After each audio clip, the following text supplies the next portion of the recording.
Eu fiz questão de fazer esse vídeo aqui, né?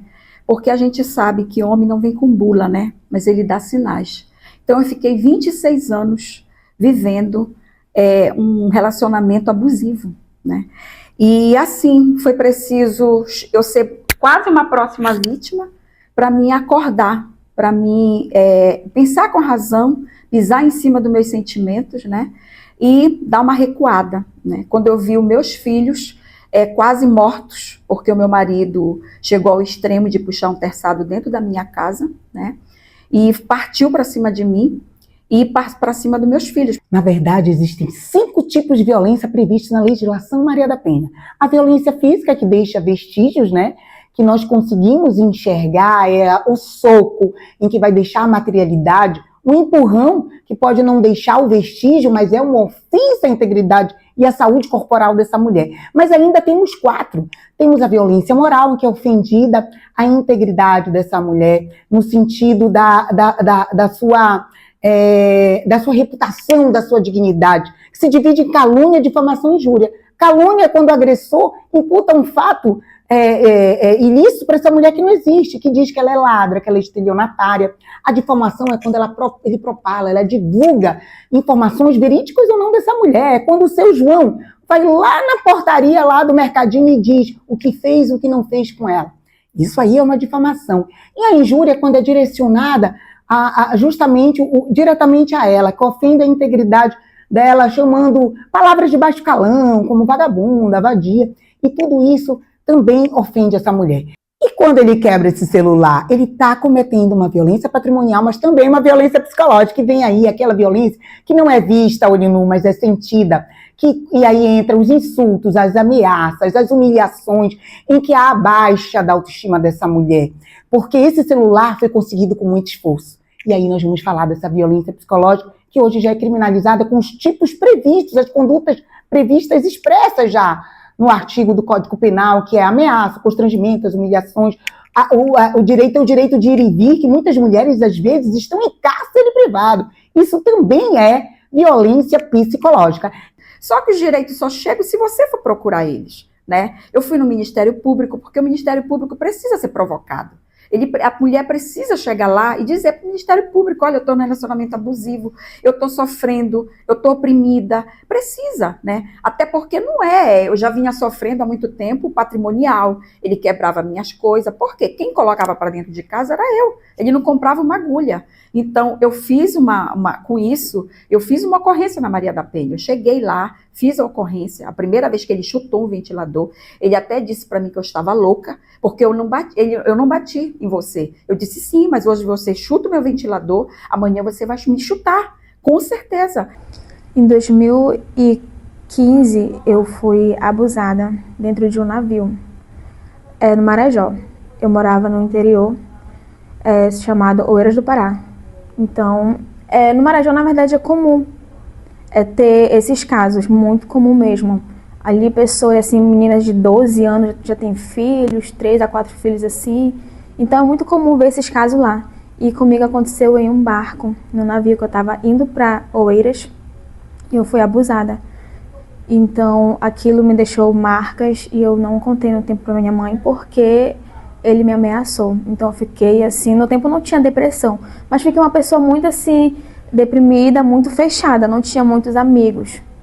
E é horrível só de lembrar. Então, foi em 2015, foi no navio, e só de falar dá uma agonia, porque ver a pessoa solta dá assim uma coisa estranha no coração, mas é sobre isso. E a última a falar é a violência sexual. Todas nós precisamos preservar a nossa liberdade sexual, e isso é previsto na Constituição. E até você, que tem o seu namorado e tem o seu cônjuge, você pode dizer que não quer manter relações sexuais naquele dado momento. E se ele te forçar, se ele te constranger, é estupro. Então não, é violência sexual também, para quando você quer manter relações com preservativos, uma relação segura, protegida, e ele não quer.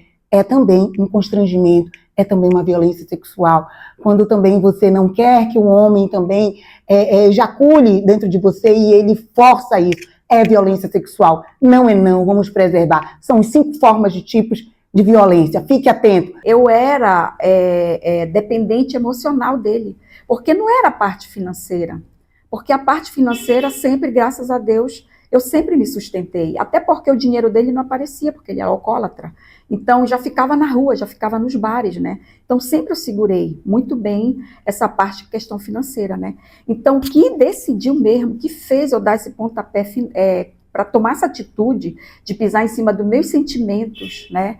E pensar com a razão, foi quando eu vi ele puxando o teçado para os meus filhos. Então, eu fui pisar em cima do meu sentimento, acionei a delegacia veio, pegou ele ainda em flagrante, com o terçado na mão, né? Só que, como era o pai dos meus filhos, eu disse para o delegado que eu não queria ele preso, mas que eu ia entrar com uma medida protetiva, e a partir daquele momento, eu ia sair dali. A UMEP é a União das Mulheres Empoderadas do Estado do Pará. Ela surgiu com a conjugação de forças de mulheres e homens também, com o objetivo comum de ajudar essas mulheres a saírem do ciclo de violência e darem acessibilidade a políticas públicas relacionadas, não só à segurança, mas saúde, educação, empreendedorismo, habitação. Então, essas mulheres, elas são ajudadas para não só conseguirem essa medida protetiva, mas para que elas permaneçam saindo do ciclo e tendo oportunidade. É uma união, é uma conjugação de esforços em que uma mulher segura o braço da outra. Eu vim morar aqui para Belém em 2024, se não me engano. Eu conheci um projeto muito lindo, no tempo era Entre Elas, agora é um MEPA. E foi numa roda de conversas que eu conheci a delegada Claudilene Maia. Tenho até uma foto com ela, essa foto significa muito para mim, que foi onde eu encontrei diversas mulheres que já passaram por coisas até piores do que eu e superaram. Então ali eu encontrei e soube que é o meu lugar. Eu tinha que me reinventar todos os dias, porque é muito difícil mesmo, um relacionamento de 26 anos, você abrir mão assim, você vê tudo assim desmoronando na sua cabeça. E o que foi que eu fiz? Porque a gente precisa de uma fuga, não é verdade? E o que foi que eu fiz? Me inscrevi em mestrado. Como eu sou agrônoma, eu comecei a trabalhar com os quintais produtivos, comecei a fazer compostagem, comecei a trabalhar o social. Tudo isso eu comecei a fazer, né? Para fugir. Tudo isso era uma fuga, né? E, tipo assim, o que eu digo para essas mulheres, né? Que a gente tem, nessas horas, a gente tem que ter essas fugas para a gente não voltar. A minha filha pedia para me fazer terapia, só que a minha terapia eu encontrei ali, porque plantar, né, colher, é uma terapia. Então eu fazia aquela terapia. E quando eu me vi com aquelas mulheres todas, um grupo de mulheres, de 20 mulheres, eu comecei a ver que aquilo ali, aquela minha experiência que eu estava levando para elas, não era só o plantar, não era só o colher, e sim o social, e sim o acolhimento, e sim também, né, o empoderamento dela, porque elas começaram a produzir os seus quintais, começaram a plantar o seu cheiro, a sua couve, e depois, com isso, elas criaram essa liberdade, e eu comecei a ver que elas, as mulheres do campo, sofriam também com aquilo. Então, quando eu conheci esse projeto, gente, é um projeto tão acolhedor, tão assim que eu fui levando outras mulheres. De 10, eu já fui levando mais 7 mulheres. E aí, através, claro, com essa coordenação da doutora Claudilene, conheci a doutora Claudilene, uma mulher aí de fibra, que briga por nós aí, que briga por políticas públicas. Então, assim, quando eu conheci a doutora Claudilene, aquilo me encorajou também. Eu digo, epa, é aqui o meu local. É aqui que eu tenho que ficar e trazer outras mulheres e fazer esse trabalho. E lá a gente também tem essa parte de trabalho mental, né? Todas nós mulheres somos mulheres com dores e dissabores. Sou delegada de carreira, mas também sofri violência doméstica, sofri violência psicológica. E hoje estou aí com vocês, então eu te digo, às vezes é difícil, mas te abre. Procura a tua rede de apoio, fala, escancara. Você não está sozinha, busca ajuda. Você é linda, você é maravilhosa. Depois que você descobre o quão você é importante para você mesma, você te resgata. E é sobre isso. Denuncie, não se cale. Você é pedra valorosa. Tamo juntos. Então você que é mulher que está passando por um momento de violência doméstica, está sofrendo, procure com urgência se abrir com alguém. Porque se você, de fato, quer ver os seus filhos crescer, quer ter a tua família ali unida, bem estruturada, dá tempo. Tem sinais. O homem, de fato, ele não vem lá dizendo lá que ele não presta, mas ele dá os sinais. Então, fique atento aos sinais, porque a pessoa que convive contigo pode ser o teu pior inimigo. Então, ainda dá tempo. É difícil se expor?